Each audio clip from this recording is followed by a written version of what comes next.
Hello hello my प्रिय student, आज हम आपके लिए कक्षा 10 मैथ, पूरी मैथ में जो भी चैप्टर आपके 15 चैप्टर हैं, सभी 15 चैप्टरों का फुल जितने भी फॉर्मूले यूज होते हैं वो सब हमने आज आपके लिए कंप्लीट किए हैं इस वीडियो में।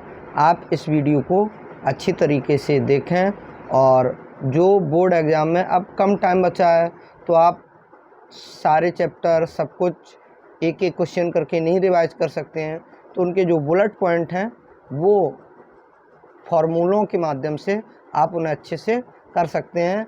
आपको क्वेश्चन सभी आए या ना आए वो अलग की बात है, पूरी बुक के आते या नहीं आते, क्योंकि बोर्ड एग्ज़ाम में पूरी बुक के क्वेश्चन नहीं रहेंगे, लेकिन आपको प्रत्येक फार्मूले के बारे में विशेष जानकारी होनी चाहिए अच्छे से, ताकि आप बोर्ड एग्ज़ाम में बहुत अच्छे से सवालों को फार्मूलों की मदद से लगा सकें। और आप हमारे चैनल को सब्सक्राइब ज़रूर कर लें, क्योंकि जो भी हम वीडियोज़ अपलोड करेंगे तो अगर आप चैनल को सब्सक्राइब कर लेंगे उसमें आपका ही ज़्यादा फ़ायदा रहेगा, तो आपके पास पहले से ही नोटिफिकेशन पहुंच जाएगा जैसे हम वीडियो अपलोड करेंगे, तो आप उस क्लास को देख पाएंगे, आपकी कोई भी क्लास मिस नहीं होगी। और बोर्ड एग्ज़ाम में कक्षा 10 मैथ की हम आपको इम्पोर्टेंट क्वेश्चन और जो भी बुलेट पॉइंट रहेंगे वो सब आपको देते रहेंगे। तो आप देखिए, पहला चैप्टर है आपका वास्तविक संख्याएं, आपने पढ़ा होगा, चैप्टर का नाम है वास्तविक संख्याएं। इसमें एक फॉर्मूला आपने देखा होगा, होता है भाज्य बराबर भाजक गुणा भागफल प्लस शेषफल। दूसरा फॉर्मूला आपने पढ़ा होगा, दो संख्याओं का गुणनफल बराबर होता है मासा गुणे लासा। कभी कभार ऐसे दे दिया जाता है एक संख्या गुणे दूसरी संख्या बराबर मासा गुणे लासा। यहाँ आपको क्या होगा, मासा दिया जाएगा, लासा दिया जाएगा, कभी पूछ दिया जाएगा दो संख्याओं का गुणनफल बताइए, तो आप ऐसे बताएंगे। कभी क्या होगा, दो संख्याएं दी जाएंगी, मासा दिया जाएगा और लासा पूछ दिया जाएगा, तो भी आप इसी की मदद से पक्षांतर करके लगाएंगे। कभी आपको क्या होगा, मासा दिया जाएगा, लासा दिया जाएगा, एक संख्या दी जाएगी, दूसरी संख्या पूछ ली जाएगी, तो आप कहेंगे दूसरी संख्या बराबर मासा गुणे लासा बटे एक संख्या, भाग में पहुंचा देंगे। इस तरीके से इस पे आधारित क्वेश्चन आपको मिल जाते हैं। दूसरा चैप्टर है आपका बहुपद, जिसमें इम्पोर्टेंट आपने पढ़ा होगा, एक होता है द्विघात समीकरण का व्यापक रूप ए एक्स स्क्वायर प्लस के बी एक्स, जो ये लिखा है देख रहे होगे, ये लिखा है ए एक्स स्क्वायर प्लस के बी एक्स प्लस के सी इक्वल 0। इसे हम तुलना करवाते हैं, कभी क्वेश्चन में पूछा जाता है, क्योंकि जो भी द्विघात समीकरण से हमें सवाल मिलेंगे वो सब द्विघात समीकरण के दो के घातों के रूप में होंगे, तो उसके लिए मूलों का योगफल होता है अल्फा प्लस बीटा बराबर माइनस बी अपॉन ए, मूलों का गुणनफल होता है अल्फा इंटू बीटा बराबर सी अपॉन ए। यदि द्विघात समीकरण के दो मूल अल्फा और बीटा हों तो द्विघात समीकरण बनाने का फॉर्मूला होता है x square minus alpha plus beta into x, धन मूलों का गुणनफल बराबर 0। इसके बाद चैप्टर आपने देखा होगा, यहाँ 4 नहीं है, यहाँ चैप्टर 3 है। चैप्टर 3 में आपने देखा होगा दो चर वाले रेखिक समीकरण युग्म, चैप्टर का नाम है। इसमें आपने देखा होगा एक क्वेश्चन इस पे आधारित जरूर मिलेगा, a1 बटे a2 नॉट इक्वल b1 बटे b2 हो, तो ये दो रेखाएं होती हैं जो परस्पर एक दूसरे को ऐसे प्रच्छेद करती हैं, और इन्हें हम कहते हैं एक और अनेक हल या अद्वितीय हल, और कभी कभी पूछ लिया जाता संगत या असंगत। तो जो a1 बटे a2 नॉट इक्वल b1 बटे b2 होता है, इसे संगत हल कहते हैं। इसके बाद दूसरा आपने देखा होगा, ऐसे पूछ लिया जाता है a1 बटे a2 इक्वल b1 बटे b2 बराबर c1 बटे c2, तो ये रेखाएं परस्पर संपाती होती हैं। कैसी होती हैं, जैसे एक रेखा ये है, इसी के ऊपर दूसरी बिल्कुल इसी के ऊपर होगी, तो ये संपाती रेखाएं होती हैं, इनके अनेक हल होते हैं। क्वेश्चन आपको दे दिया जाएगा, उसमें पूछा जाएगा बताओ एक हल है, अनेक हल है, अनंत हल है, कोई हल नहीं है, तो आप देखेंगे किस फॉर्म में वो आ रहा है। जिसमें आएगा, अगर इसमें आए तो अनंत हल है, अगर इस टाइप में मिले क्वेश्चन तो कोई हल नहीं है, जैसे बोलते हैं असंगत हल भी। तो अगर a1 बटे a2 नॉट इक्वल b1 बटे b2 है, या a1 बटे a2 बराबर b1 बटे b2 बराबर c1 बटे c2, तो ये असंगत हल होते हैं दोनों, ठीक है। इस प्रकार से आप इसे देखेंगे अच्छे से। एक क्वेश्चन आपको बोर्ड एग्जाम में 100% यहाँ से मिलेगा। इसकी के साथ आगे आपको ले चलते हैं चैप्टर नंबर 4 की ओर, द्विघात समीकरण, जिसमें आपने पढ़ा होगा विविक्तकर होता है मूलों का योगफल बराबर, आपने विविक्तकर का फॉर्मूला पढ़ा होगा डी बराबर बी स्क्वायर माइनस 4ac। श्रीधराचार आपने पढ़ा होगा जिसके गुणनखंड किसी से नहीं होते हैं द्विघात समीकरण के, उसके हम श्रीधराचार द्वारा कर देते हैं। x बराबर minus B plus minus under root B square minus 4ac बटे 2a। ये अभी आपको बता चुके हैं मूलों का योगफल और गुणनफल, ये भी चैप्टर 4 में भी यूज होता है। इसके बाद आपने पढ़ा होगा समांतर श्रेणी। समांतर श्रेणी में होता है प्रारंभ से n में पद का formula a plus n minus 1 into D, अंत से nवां पद मतलब सीरीज के बाद से, तो tn बराबर l minus n minus 1 into D. प्रथम n पदों के योगफल का फॉर्मूला होता है Sn बराबर n by 2 2a plus n minus 1 into D. यदि अंतिम पद l दे रखा हो तो Sn बराबर n by 2 e plus l, जहाँ a इक्वल प्रथम पद है, d इक्वल सार्वंतर है, l इक्वल अंतिम पद है, n इक्वल पदों की संख्या है।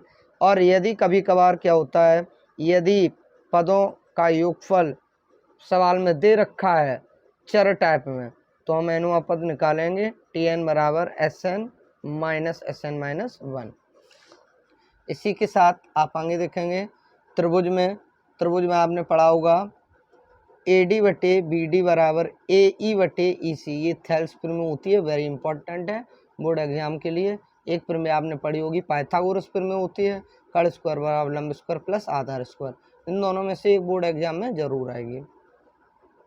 इसके बाद चैप्टर 7 आपने पढ़ा होगा निर्देशांक ज्यामिति, दो बिंदुओं के बीच की दूरी का फॉर्मूला, ये under root x2 minus x1 का होल स्क्वायर धन y2 माइनस y1 का होल स्क्वायर, दो बिंदुओं x1 y1 और x2 y2 के मध्यबिंदु के निर्देशांक का फॉर्मूला होता है x इक्वल x1 धन x2 बटे 2, y इक्वल y1 धन y2 बटे 2। अंता विभाजन के लिए फॉर्मूला होता है x बराबर mx2 प्लस एन x1 बटे m प्लस एन, y बराबर m/2 प्लस एन y1 बटे m प्लस एन। इसी प्रकार से आपने देखा होगा बाह्य विभाजन के लिए जहाँ प्लस है वहाँ माइनस हो जाएगा। त्रिभुज के केंद्रक के निर्देशांक x1 x2 x3 y1 y2 y3 के निर्देशांक दे रखे हो, तो त्रिभुज के केंद्रक का फॉर्मूला ये होता है x इक्वल x1 धन x2 धन x3 बटे 3, y इक्वल y1 धन y2 धन y3 बटे 3। आपने देखा होगा त्रिभुज का क्षेत्रफल होता है 1/2, यहाँ लिख लेंगे x1 ब्रैकेट में y माइनस वाई धन x2 y minus Y x3 y minus Y, फिर ऐसे हम 23 31 12 में कन्वर्ट कर देते हैं। इसी प्रकार से एक संरेख होने का प्रतिबंध होता है, तो जो त्रिभुज के क्षेत्रफल का फॉर्मूला है वही संरेख का है, बस संरेख में बराबर में हमें त्रिभुज का क्षेत्रफल 0 सिद्ध करना होता है। 0 सिद्ध हो जाए तो हम कहेंगे अतः ये बिंदु आपस में संरेख है। संरेख मतलब एक ही रेखा में। इसके बाद आगे आपने देखा होगा त्रिकोणमिति और ऊंचाई दूरी है, जो चैप्टर आपका अगला चैप्टर है, वहाँ चैप्टर नेम नहीं डाला अभी, तो ध्यान रखना। साइन थीटा का व्युत्क्रम 1 कॉसिक थीटा, कॉसिक का 1 साइन, टेन का 1 कॉट, कॉट का 1 टेन, सेक का 1 कॉस, कॉस का आपने देखा होगा 1 सेक। साइन थीटा बराबर होता है लंब बटे कर्ण, कॉट थीटा बराबर आधार बटे कर्ण, कॉस थीटा बराबर आधार बटे कर्ण, सेक थीटा बराबर कर्ण बटे आधार। ये आपने लाल बटे कक्का भी पढ़ा होगा, लाल बटे कक्का ये आपने पढ़ा होगा।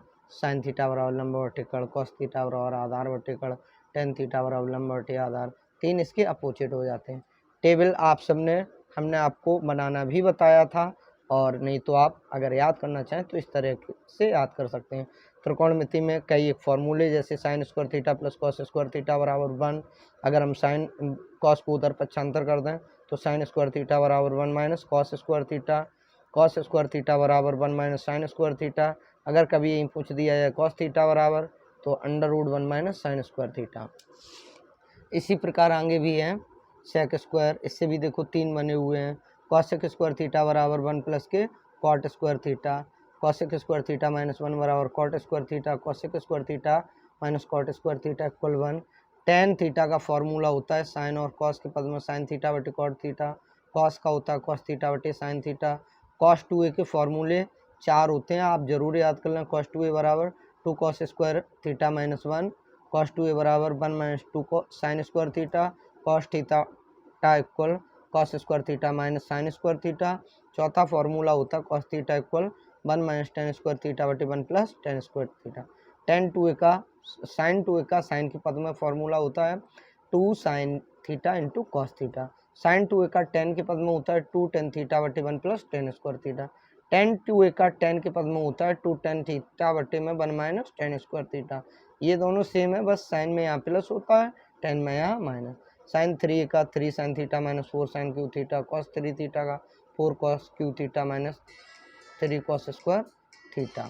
इसमें देख लें थोड़ा सा, 4 कॉस क्यू थीटा माइनस के 3 कॉस थीटा होता है, इसे काट दो, ये नहीं होता है, ये गलत है।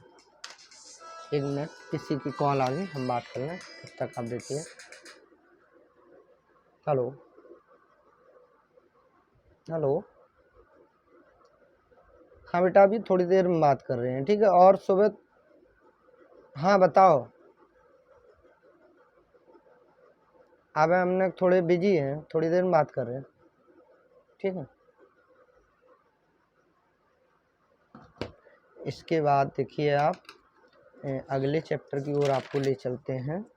अगला चैप्टर है वृत्तों से संबंधित क्षेत्रफल। आपने देखा होगा वृत्त, आप कक्षा 10 के छात्र हैं, आपको केवल हम फॉर्मूले बस रिवाइज करवा रहे हैं, बाकी अभी यहाँ डिटेल में नहीं बताया जा सकता है। वृत्त का व्यास बराबर होता है 2 गुणित त्रिज्या। वृत्त की त्रिज्या बराबर होती है व्यास की आधी r/2। वृत्त का क्षेत्रफल पाई आर स्क्वायर। वृत्त की परिधि 2 पाई आर। वृत्ताकार वलय का क्षेत्रफल होता है पाई ब्रैकेट में r1 square minus r2 square. वृत्त के त्रिज्यखंड का क्षेत्रफल होता है थीटा इक्वल बटे 360 इंटू पाई आर स्क्वायर। वृत्तखंड का क्षेत्रफल, वृत्तखंड का जो क्षेत्रफल होता है वो होता है आर स्क्वायर पाई थीटा बटे में 360 माइनस साइन थीटा बटे में 2। पृष्ठीय क्षेत्रफल के आयतन में आपने देखा होगा, सबसे पहले हम घन के विषय में बता रहे। घन का आयतन होता है भुजा क्यू, भुजा ए मान रखी है तो ए क्यू, और घन का पार्श्व क्षेत्रफल होता है 4 गुणे भुजा स्क्वायर। घन का पृष्ठीय क्षेत्रफल होता है 6 गुणे भुजा स्क्वायर, और घन का विकर्ण होता है a√3, जहाँ ए क्या है घन की भुजा। इसी प्रकार आगे देखिए, घनाभ का कुल पृष्ठीय क्षेत्रफल होता है 2 ब्रैकेट में लंबाई गुणे चौड़ाई, चौड़ाई गुणे ऊंचाई प्लस ऊंचाई गुणे लंबाई।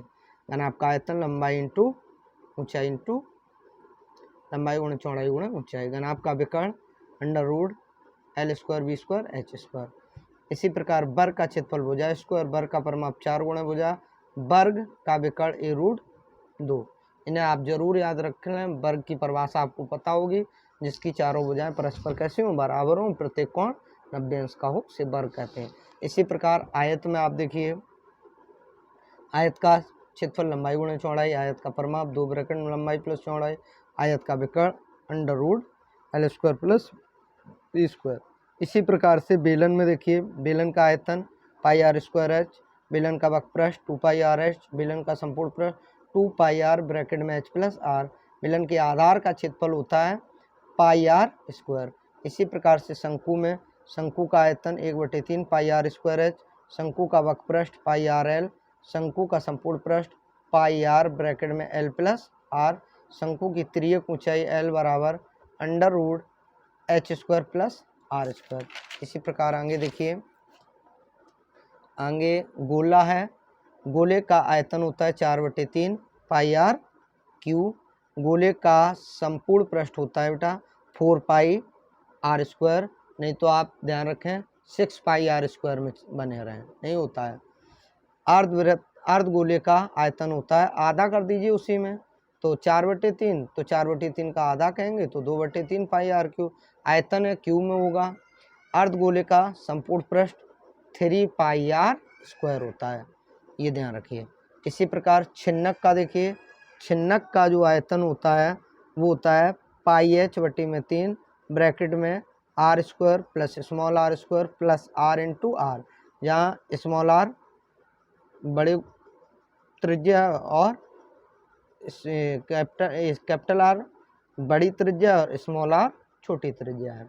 इसी प्रकार से पृष्ठीय क्षेत्रफल होता है पाई एल ब्रैकेट में आर प्लस आर, संपूर्ण पृष्ठीय क्षेत्रफल इसका ये होता है। इसी प्रकार चैप्टर नंबर है सांख्यिकी, इसमें आपने पढ़ा होगा आंकड़ों से समांतर माध्य के लिए फॉर्मूला ये होता है सिग्मा एक्स अपॉन में एन, जिसे हम बोलते हैं पदों की संख्याओं का योगफल बटे कुल पदों की संख्या। टेबल से समांतर माध्य हो तो कई एक फॉर्मूले होते हैं जिसमें आप ये सबसे ज़्यादा यूज होता है, इसे याद रखें सिग्मा एफ एक्स बटे sigma F. Sigma F x मतलब जो एफ बारंबारता और चर पदों के गुणनफल का योगफल होता है, सिग्मा एफ संचयी बारंबारता का योगफल। इसे ऐसे भी कह सकते हैं सिग्मा एफ आई एक्स आई बटे सिग्मा एफ आई। माध्यिका के लिए आपने देखा होगा आंकड़ों से देखते हैं तो सबसे पहले हम आरोही क्रम में लिखते हैं, फिर देखते हैं n बराबर अगर पदों की संख्या विषम है तो माध्यिका का फॉर्मूला होता है बेटा n प्लस 1/2 पद, और यदि पदों की संख्या सम है तो माध्यिका का फॉर्मूला आपने सुना होगा n/2 प्लस n/2 प्लस 1 और पूरे के बटे 2 पद। ये फॉर्मूले यहाँ नहीं लिखे हुए हैं। जब फॉर्मूला आपने देखा हो वर्ग अंतराल विधि में दिए गए हों और आपको माध्यिका ज्ञात करनी हो तो फॉर्मूला होता है L1 धन L2 माइनस L1 बटे small F n/2 minus capital F, जहाँ L1 L2 उच्च सीमा और निम्न सीमा होती हैं, स्मॉल एफ संचयी बारंबारता वाले कॉलम की बारंबारता होती है, कैपिटल एफ जो है वो संचयी बारंबारता वाले कॉलम में बारंबारता होती है।